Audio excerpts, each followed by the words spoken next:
Congratulations, Aruu County MP Christopher Komakech, which has been sworn in, and but there are a lot of talking points. Komakech Christopher, swear in the name of the Almighty God that I will give faithful service to this Parliament and support and uphold the Constitution of the Republic of Uganda as by the law established. So help me God. He was welcomed by a crowd of supporters. He transported from Bade outside Parliament shortly after he exited the gates of Parliament upon taking oath. Komakech defeated Samuel Odonga Otto by a narrow margin of 26 votes in the 2026 general election, and a subsequent vote recount petition against him was dismissed, citing 5 broken ballot boxes.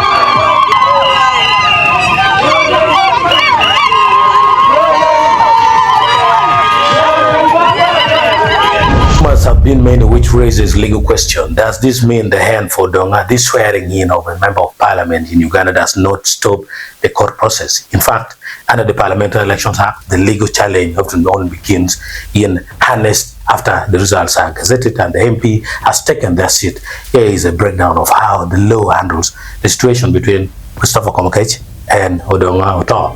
Number one, swearing in is not immunity. Taking the oath allows an MP to start work, draw a salary, and vote in Parliament, but it does not protect them from being unseated by a court. If the High Court eventually finds that the election was made by irregularities, such as the issues mentioned regarding the 5 ballot boxes, in the ruling, the court has the power to nullify the election and order a fresh by-election, declare the closer as the winner if a recount proves they had more valid votes. Secondly, the prima facie argument and the 5 boxes in legal terms. Prima facie means at first sight. Odonga is likely arguing that the fact that 4 ballot boxes were compromised or missing, 5, during the mandatory recount is enough evidence on its face to prove the election was not transparent.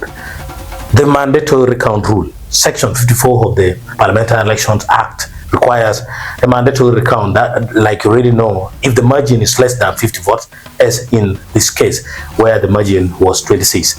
There is also the legal trap. If the recount was altered or made impossible because boxes were missing, the High Court must determine if this failure substantially affected the final result. Now, the third thing you need to know is the current legal status. The case is currently awaiting a fixing date in the High Court. Until the High Court and potentially the Court of Appeal makes a final ruling, Christopher Komakech remains the validly elected MP for Aruu County.